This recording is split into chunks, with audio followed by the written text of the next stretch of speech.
जब किसी के पास पैसा आता है तो अपने साथ डर और लालच भी लेकर आता है। रॉबर्ट टी कियोसाकी के रिच डैड उन्हें पैसे के बारे में, उसकी अहमियत के बारे में और साथ में आने वाले डर और लालच के बारे में समझाते हुए कहते हैं कि कुछ और पाने की इच्छा को, बेहतर पाने की इच्छा को लोग लालच कहते हैं, पर मेरे लिए ये इच्छा ही है और इसमें कोई बुराई भी नहीं है। पर यकीन मानो, अगर मैं तुम्हें $5 भी दूं तो भी तुम्हारी समस्या नहीं सुलझेगी, तुम अमीर नहीं बन पाओगे। अपने रिच डैड की बात सुनकर रॉबर्ट टी कियोसाकी ने पूछा, ऐसा क्यों? अगर मैं इतनी सैलरी उठाऊंगा उसके बाद भी मैं अमीर क्यों नहीं बन पाऊंगा? तब रिच डैड ने कहा, क्योंकि अमीरी मन से होती है, सोच से होती है, पैसे से नहीं। पैसा आज है, कल जा भी सकता है, पर जो इंसान सोच से अमीर है, जो ये जानता है कि पैसे को कैसे संभाला जाए, पैसे को कैसे कमाया जाए, पैसे को कैसे बनाया जाए, वो कभी भी गरीब नहीं हो सकता। इस पर रॉबर्ट टी कियोसाकी ने पूछा, तो क्या हमें पैसे से दूर रहना चाहिए, उसके पीछे भागना नहीं चाहिए? इस पर रिच डैड ने जवाब दिया, देखो, पैसे से दूर रहना भी उतना ही बड़ा पागलपन है जितना कि उसके पीछे भागना। मुसीबत की घड़ी में या पैसे न होने की घड़ी में, गरीबी की हालत में ज्यादातर लोग ये नहीं जानते कि वो अपने दिमाग से सोचते हैं या अपने दिल से। आपकी भावनाएं तो आपकी ही रहेंगी, पर मुसीबत के वक्त दिल से नहीं, दिमाग से सोचना भी आना चाहिए। अक्सर लोग जब नौकरियां छोड़ते हैं, अक्सर लोग जब अपने बॉस की बुराई करते हैं, अक्सर लोग जब अपनी मुसीबतों के पहाड़ की बात करते हैं, तो वो अपने दिल से सोच रहे होते हैं, क्योंकि जो दिमाग से सोचता है वो हमेशा अपनी तरक्की के बारे में सोचता है। वो इस डर से नहीं सोचता कि उसकी नौकरी चली जाएगी। तुम्हें दिल के हाथों मजबूर होकर, डर के हाथों मजबूर होकर पैसे का गुलाम नहीं बनना है। मैं चाहता हूं कि तुम दिमाग से सोचो और पैसे को अपना गुलाम बनाओ, ताकि वो पैसा तुम्हारे लिए काम करे। क्योंकि इस दुनिया में सच्चा अमीर वही है जो पैसे के पीछे ना भागे, जो खुद पैसे के लिए काम ना करे, बल्कि उसका पैसा उसके लिए 24 घंटे काम करता रहे। सच में रॉबर्ट टी कियोसाकी की ये बुक तब भी उतनी ही प्रासंगिक थी, उतनी ही रिलेवेंट थी जितनी कि आज। महंगाई हमेशा बढ़ती आई है, चीजें महंगी होती आई हैं, दाम बढ़ते आए हैं। उसके पीछे का कारण, उसके पीछे की सोच क्या है और ये महंगाई है क्या, कैसे बढ़ती है, इसके बारे में रॉबर्ट टी कियोसाकी के रिच डैड बहुत अच्छे से समझाते हैं। वो कहते हैं कि जितना ज्यादा हम पैसे कमाते हैं उतना ही ज्यादा उसके खोने का डर हमारे अंदर बढ़ता जाता है। पैसे के साथ जो डर आता है, पैसे के साथ जो लालच आता है, वही हमें पैसे के पीछे भगाता है और हमें पैसे का गुलाम बनाता है। हमें ये समझने की जरूरत है कि इस लाइफ की जरूरतों में हम सब बंधे हुए हैं। हम सब अपने परिवार को चलाने के लिए, अपनी डेली नीड पूरी करने के लिए, अपने शौक पूरे करने के लिए दिन ब दिन पैसे के पीछे भागते रहते हैं। धीरे धीरे ज्यादा पैसा कमाने की इच्छा करते रहते हैं। पैसा कमाना गलत नहीं है, पर पैसे कमाने के पीछे की नीयत, उसका सही होना जरूरी है। और वो नीयत ही है जो इस समाज में महंगाई बढ़ाती है, और वो नीयत ही है जो इस समाज में डिसबैलेंस पैदा करती है। एक छोटे से एग्जाम्पल से इस बात को समझा जा सकता है कि एक डॉक्टर जो अपने परिवार को ज्यादा खुशी देना चाहता है, अपनी फीस बढ़ा देता है। उसकी फीस बढ़ने की वजह से सारी मेडिकल फैसिलिटीज, स्वास्थ्य सुविधाएं सब महंगी हो जाती हैं। अब इससे गरीब लोगों को सबसे ज्यादा नुकसान पहुंचता है। इसलिए गरीब लोगों का स्वास्थ्य अमीर लोगों से ज्यादा बुरा होने लगता है। अब क्योंकि डॉक्टर्स ने अपनी फीस बढ़ा दी है, इसलिए लॉयर्स ने भी अपनी फीस बढ़ा दी। लॉयर्स ने अपनी फीस बढ़ा दी तो स्कूल टीचर भी अपनी तनख्वाह बढ़ाना चाहते हैं, और यह सिलसिला बस यूं ही चलता रहता है। जल्द ही अमीर और गरीब होता जाता है, और इतना बड़ा अंतर दोनों के बीच आ जाता है कि सोशल डिसबैलेंस पैदा हो जाता है। रिच डैड की बात सुनकर रॉबर्ट टी कियोसाकी ने उनसे पूछा, डैड, क्या कीमतें बढ़नी नहीं चाहिए? इस पर रिच डैड ने जवाब दिया, अच्छी तरह से चल रही सरकार और एक शिक्षित समाज में तो नहीं बढ़नी चाहिए। कीमतें दरअसल कम होनी चाहिए। जाहिर है कि ऐसा केवल सिद्धांतों में ही होता है। आइडियली ऐसा होना चाहिए पर प्रैक्टिकली ऐसा नहीं होता। कीमतें अज्ञान से पैदा हुए लालच और डर के कारण होती हैं, जैसा कि मैंने तुम्हें बताया। अगर स्कूल्स में मनी के बारे में, पैसों के बारे में सिखाया जाता तो लोगों के पास ज्यादा पैसा होता और बाजार की कीमतें भी कम होती। ये सब कुछ इंटर रिलेटेड है, एक दूसरे से जुड़ा हुआ। पर हमारी सोसाइटी में सिर्फ पैसे के लिए काम करना सिखाया जाता है, पैसे की ताकत का इस्तेमाल करना नहीं सिखाया जाता। और इसीलिए मैं हमेशा कहता हूं कि पैसे से जुड़े ऐसे किसी भी मुद्दे पर दिमाग से सोचने की जरूरत है। इसके आगे रॉबर्ट टी कियोसाकी अपने डैड से पूछते हैं, डैड बहुत देर से आप कह रहे हैं कि दिल से मत सोचो, दिमाग से सोचो। आखिर दिल से सोचने और दिमाग से सोचने में फर्क क्या है?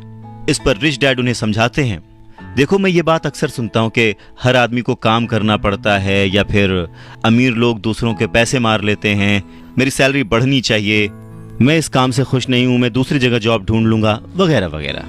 पर अगर हम ध्यान से देखें तो ये सारी बातें भावनाओं में बहकर कही गई हैं, ये सारी बातें इमोशनल होकर कही गई हैं।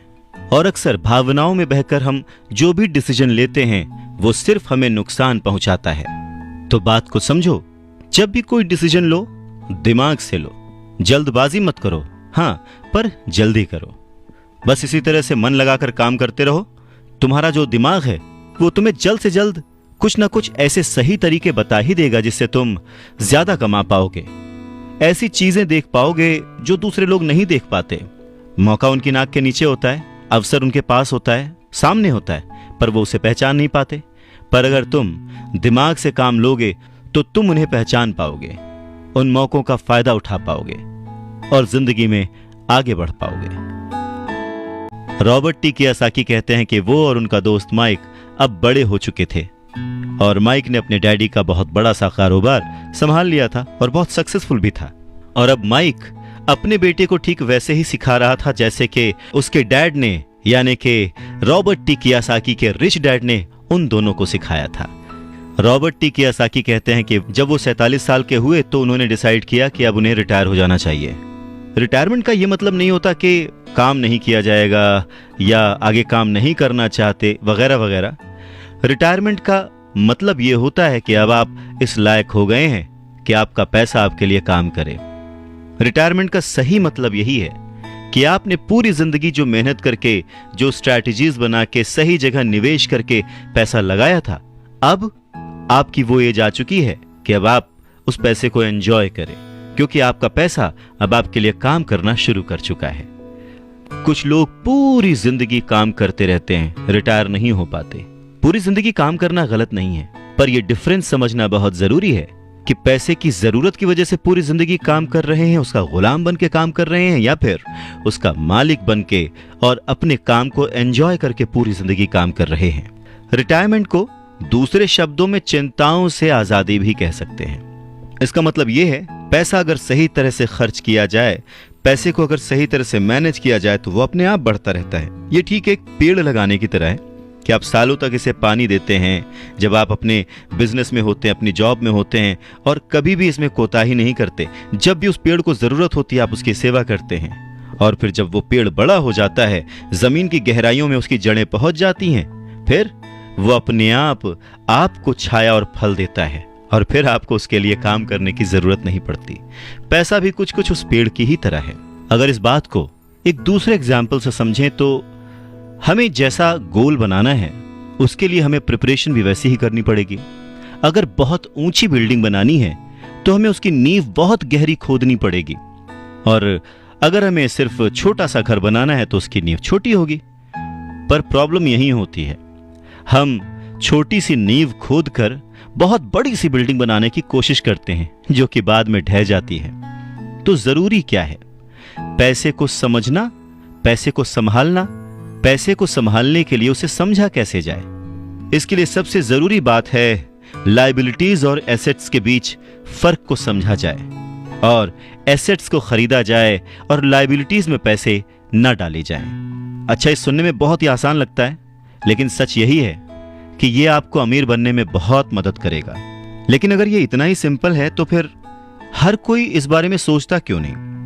लोगों को लगता है कि उन्हें लायबिलिटीज और एसेट्स के बीच फर्क पता है, पर लायबिलिटीज और एसेट्स के बीच का जो बारीक सा फर्क है वही लोगों को नहीं पता है।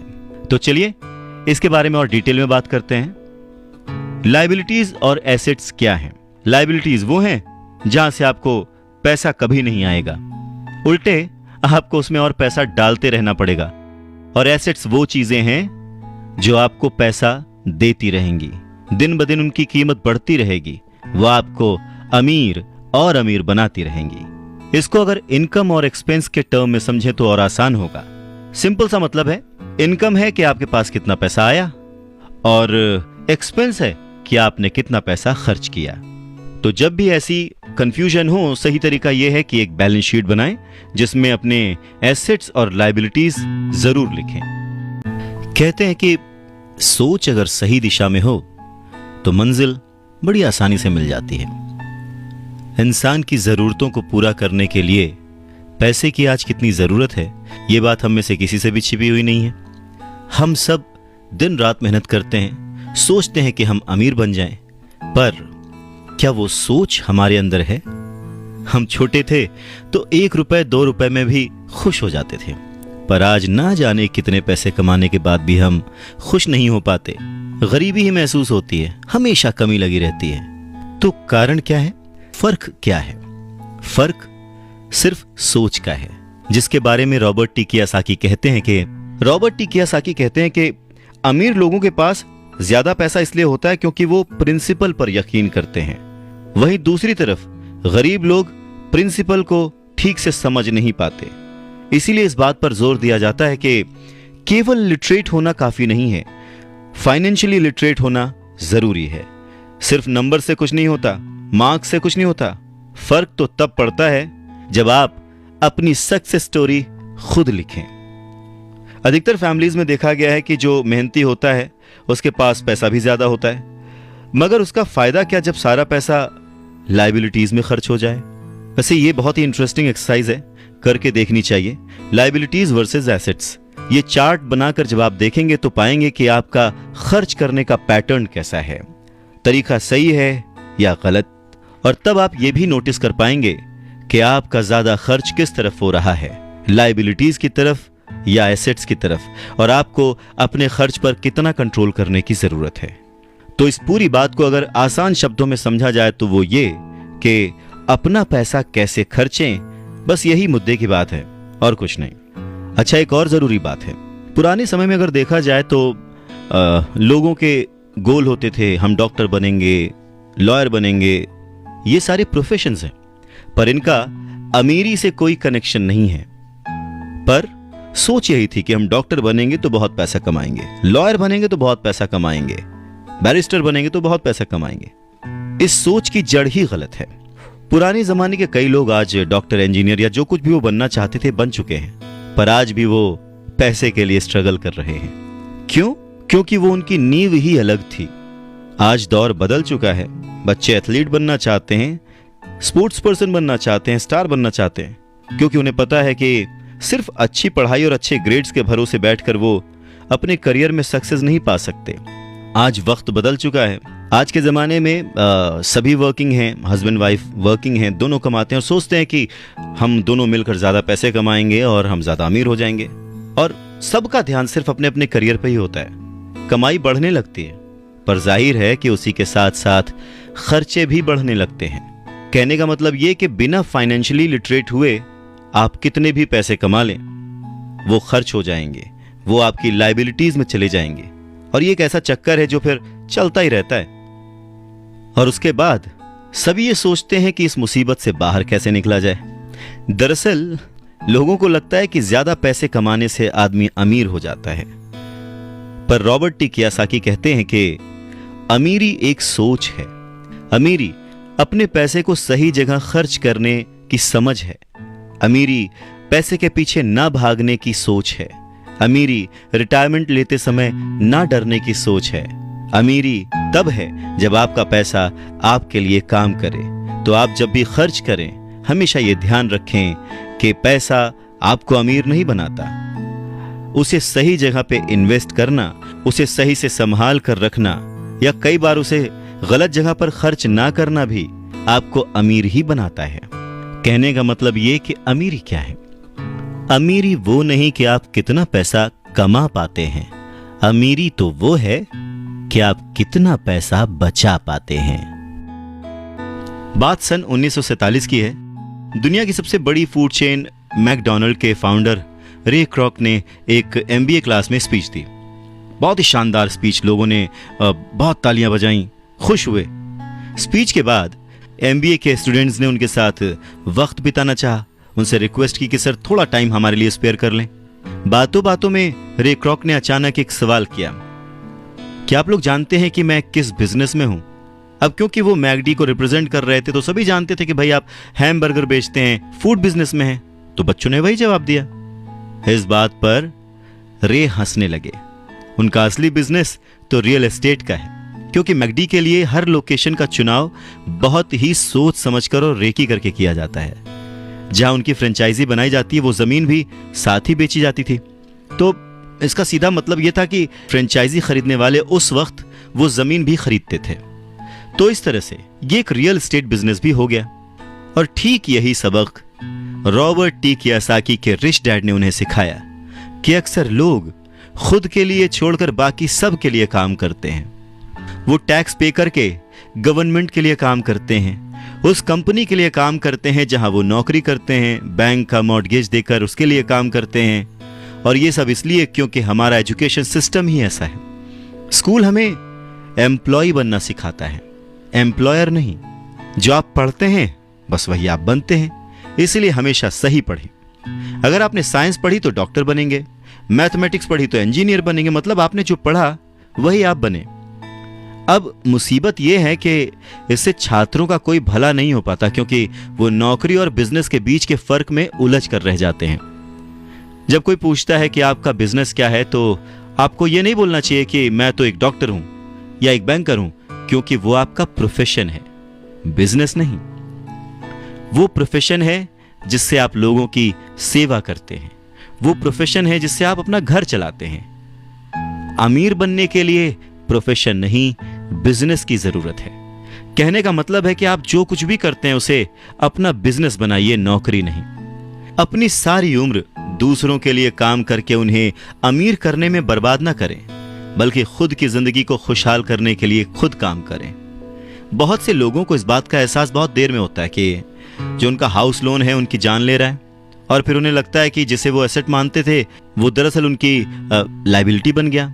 जैसे उन्होंने कार ली तो उससे जुड़े तमाम खर्चे उनकी लायबिलिटीज बन गए। उन्हें पूरा करने के लिए नौकरी जरूरी है, और अगर कभी वो सेफ जॉब उनके हाथों से निकल गई तो फिर उनकी मुसीबतें शुरू। इसीलिए हमें अपने सेविंग्स पर, अपनी बचत पर, अपने एसेट्स पर इतना ज्यादा ध्यान देना चाहिए। हम कितना कमा रहे हैं उससे ज्यादा हम कितना सेव कर रहे हैं उस पर ध्यान देना चाहिए। और फाइनेंशियली सिक्योर होने का यही एक सिंपल तरीका है। आप कितने अमीर हैं ये जानने का सही तरीका नेटवर्थ इसलिए नहीं है क्योंकि जब भी आप अपने एसेट्स बेचते हैं तो उन पर भी टैक्स लगता है। आपको उतना पैसा नहीं मिलता जितना कि आप सोचते हैं। तो आपकी बैलेंस शीट के हिसाब से आपको जितना भी पैसा मिलेगा उस पर भी आपको टैक्स देना पड़ेगा। अब इसका मतलब क्या हुआ कि क्या सब कुछ छोड़ दें, जो कर रहे हैं वो सब छोड़ दें, नौकरी ना करें? नहीं, रॉबर्ट टी कियोसाकी ये बिल्कुल नहीं कहते कि जो कुछ आप कर रहे हैं उसे छोड़ दें, जो नौकरी कर रहे हैं उसे छोड़ दें। अपनी नौकरी करते रहिए, पर साथ ही एसेट्स भी जमा करते रहिए। और एसेट्स से उनका मतलब है सही और असली मायने में एसेट्स। वो ये नहीं कहते कि आप कोई कार खरीद लीजिए, क्योंकि कार एसेट नहीं है, क्योंकि जैसे ही आप उसे सड़क पर उतारेंगे उसका रेट घट जाएगा, उसकी कीमत घट जाएगी। जितना हो सके खर्चे में कटौती करिए और लायबिलिटीज को घटाइए। तो बड़ा सवाल यह आता है कि किस तरह के एसेट्स खरीदे जाने चाहिए। कुछ एग्जाम्पल्स इस तरह से समझे जा सकते हैं कि ऐसा कोई बिजनेस करें जहां आपकी मौजूदगी जरूरी ना हो। मतलब अगर आप वहां पे ना भी रहें तो आपका काम चलता रहे, दूसरे लोग आपके लिए काम करते रहें, और बस वही आपका बिजनेस है। दूसरा, आप कह सकते हैं कि रियल एस्टेट में पैसे लगा सकते हैं, आप लैंड खरीद सकते हैं, स्टॉक और बॉन्ड खरीद सकते हैं। आजकल बहुत सारी पॉलिसीज आ गई हैं, उन्हें समझें और फिर उसमें इन्वेस्ट करें। जब एसेट्स खरीदें तो अपनी पसंद की चीजों पर पैसा लगाएं, क्योंकि आपका मन होगा तभी आप उसमें ध्यान दे पाएंगे। अगर उसमें आपकी रुचि नहीं होगी ना, तो आप उसे बेहतर समझ नहीं पाएंगे। रॉबर्ट टी कियासाकी को रियल एस्टेट और स्टॉक्स में रुचि थी, खासकर छोटी कंपनियों में इन्वेस्ट करने की। तो उन्होंने अपने रिच डैड की सलाह पर अपनी नौकरी कभी नहीं छोड़ी। वो जॉब करते रहे, साथ ही अपने एसेट कॉलम को बड़ा और मजबूत बनाते रहे। उन्होंने अपना कमाया हुआ एक एक पैसा बेकार खर्च नहीं किया, उसे सेव किया। वो हमेशा ये मानकर चलते रहे कि इस पैसे की उन्हें जरूरत नहीं है, वो उसके मालिक हैं, गुलाम नहीं हैं। अगर आपको लगता है कि आप लग्जूरियस लाइफ जीना चाहते हैं, लग्जरी खरीदना चाहते हैं, शौक से खरीदिए, कोई बड़ी बात नहीं है। पर जैसे ही आपको ये विचार आए, ये भी जरूर सोचिए कि अमीर और गरीब में बस यही फर्क है। जहां पर मिडिल क्लास आदमी या गरीब आदमी पैसा आते ही पहले लग्जरी में खर्च करता है, वहीं अमीर आदमी उसे सबसे बाद में खरीदता है।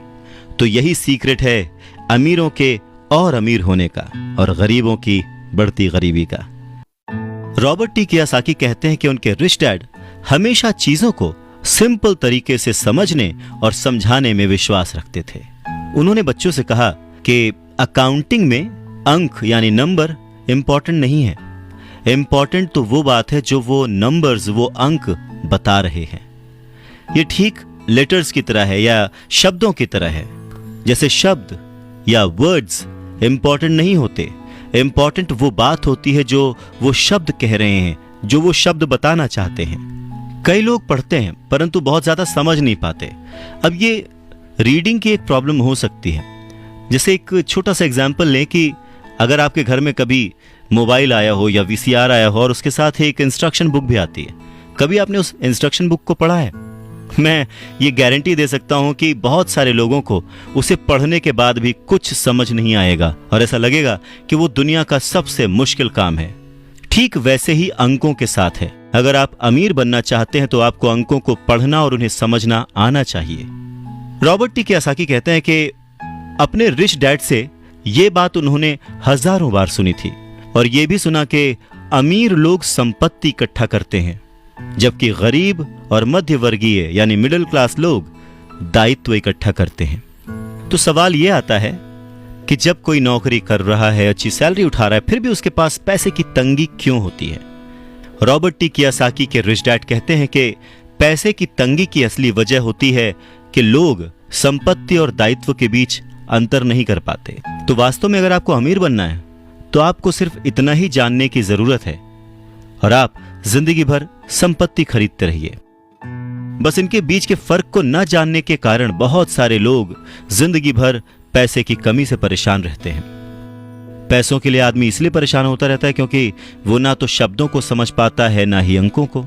जिन लोगों के सामने पैसे की मुश्किलें आ रही हैं, उन्हें यह समझ लेना चाहिए कि शब्दों या अंकों में ऐसा कुछ है जिसे वो पढ़ नहीं पा रहे हैं।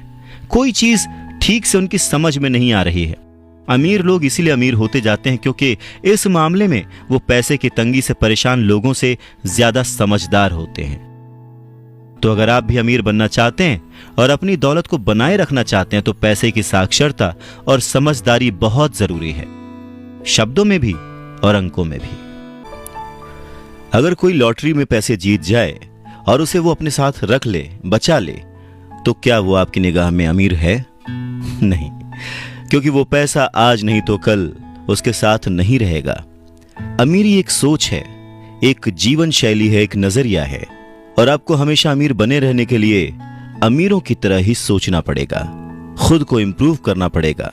और इसी बात को रॉबर्ट टी कियासाकी के रिच डैड एक कहानी के माध्यम से उन्हें समझाते हैं। वो कहते हैं कि जापानी लोग 3 ताकतों को मानते थे: तलवार की ताकत, रत्नों की ताकत और दर्पण की ताकत। तलवार हथियारों की ताकत का प्रतीक थी। अमेरिका ने हथियारों पर खरबों डॉलर खर्च कर दिए और इसी कारण वो आज विश्व में सबसे ताकतवर देश है। दूसरी ताकत रत्न यानी के पैसे की ताकत का प्रतीक। इस कहावत में कुछ तो सच्चाई होगी। ये स्वर्णिम नियम याद रखो, जिसके पास स्वर्ण है वही नियम बनाता है। तीसरा दर्पण, शीशा, आत्मज्ञान का प्रतीक है। जापानी कहानियों के अनुसार ये आत्मज्ञान बाकी दोनों ताकतों से ऊपर है। गरीब और मध्यम वर्गीय लोग अक्सर ही धन की ताकत से नियंत्रित होते हैं। वो सुबह सुबह उठते हैं और नौकरी करने के लिए भागम भाग मचा देते हैं, बिना खुद से ये पूछे कि क्या ऐसा करना समझदारी है। पैसे की समझ ना होने के कारण ज्यादातर लोग पैसे की डरावनी ताकत को ये इजाजत दे देते हैं कि वो उन्हें काबू में कर ले। पैसा उन्हें कंट्रोल करने लगता है। इस इश्यू को ठीक करने के लिए अगर वो दर्पण की ताकत का इस्तेमाल करते तो वो खुद से ये सवाल जरूर पूछते कि क्या ऐसा करना समझदारी है। बहुत बार हम अपनी अंदरूनी समझदारी पर भरोसा करने के बजाय भीड़ के साथ साथ चलने लगते हैं। कोई काम इसलिए करते हैं क्योंकि बाकी सब भी ऐसा कर रहे हैं। सवाल पूछने के बजाय हम नकल करने लगते हैं। अक्सर नासमझी के कारण वही दोहराने लगते हैं जो हमें सिखाया गया है।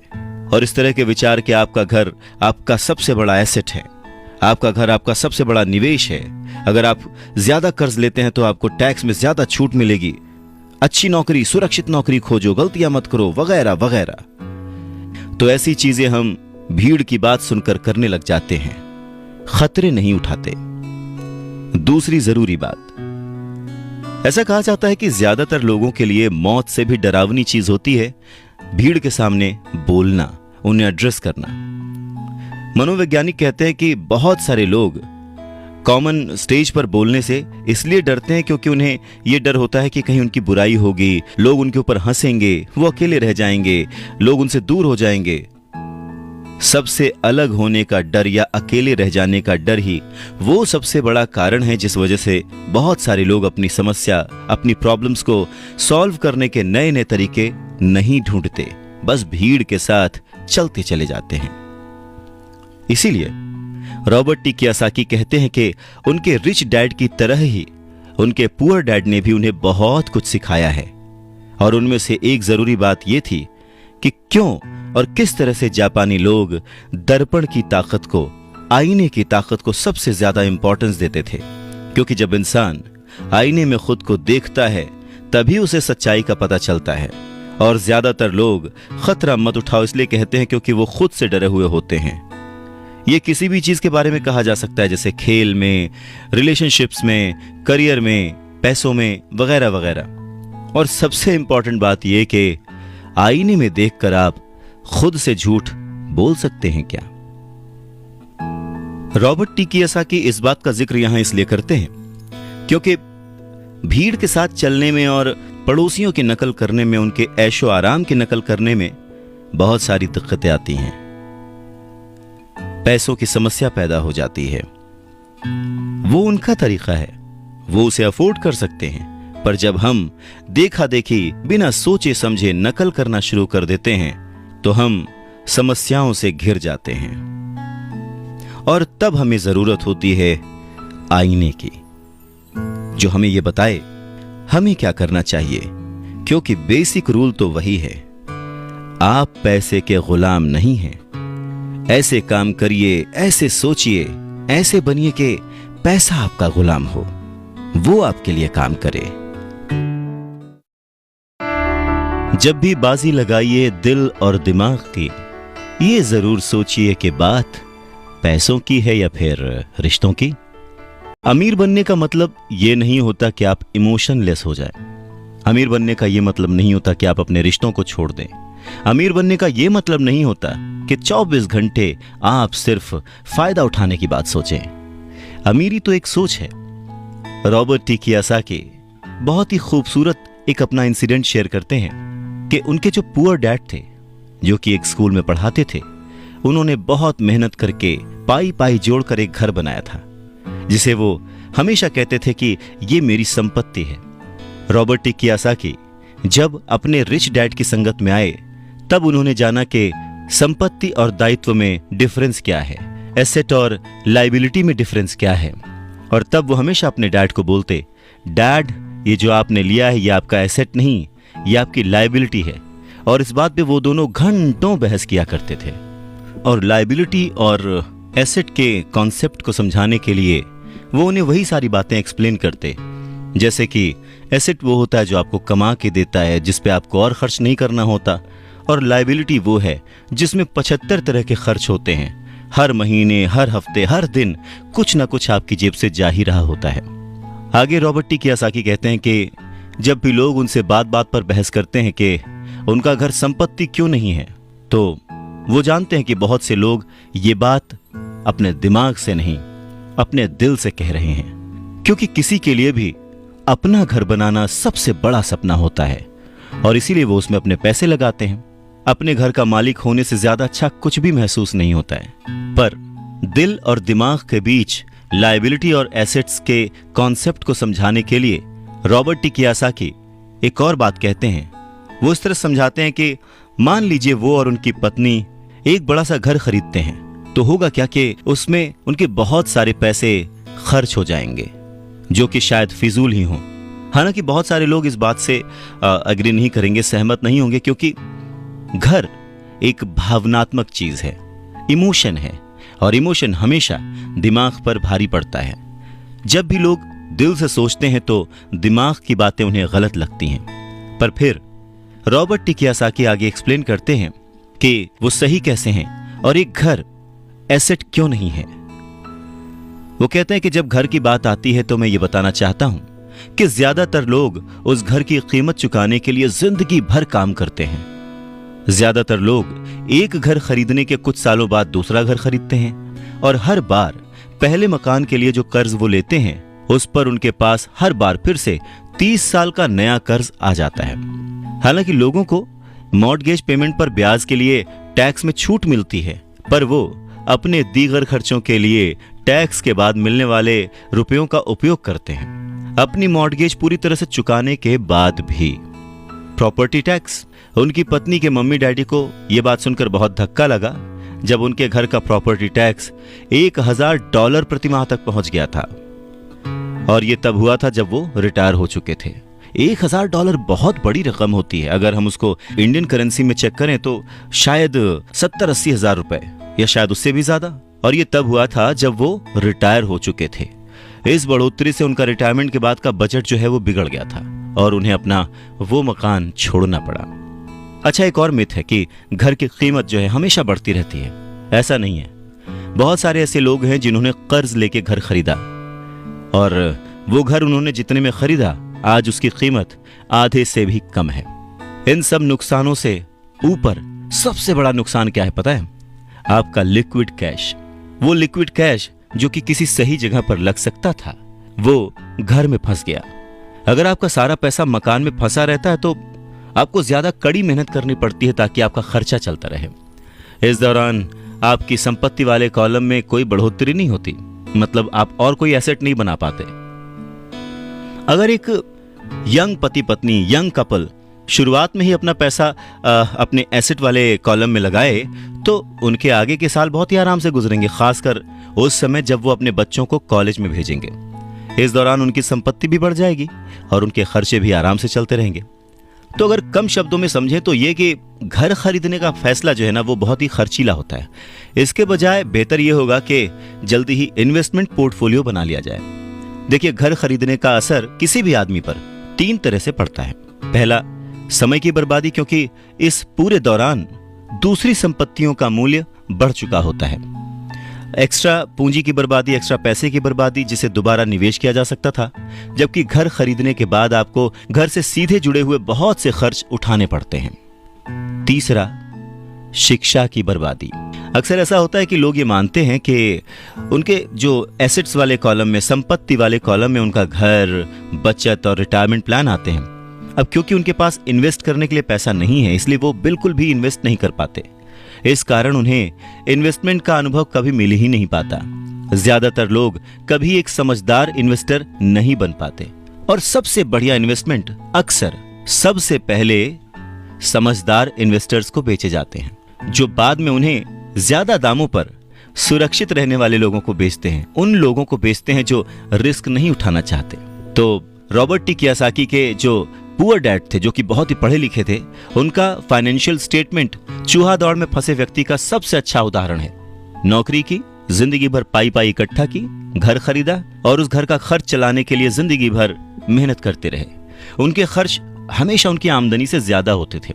और यहाँ पर रॉबर्ट टी कियोसाकी एक बात बहुत अच्छे से समझाना चाहते हैं कि अगर आप इंडिपेंडेंट बनना चाहते हैं, अमीर बनना चाहते हैं, तो आपके खर्चे कभी भी आपकी आमदनी से ज्यादा नहीं होने चाहिए।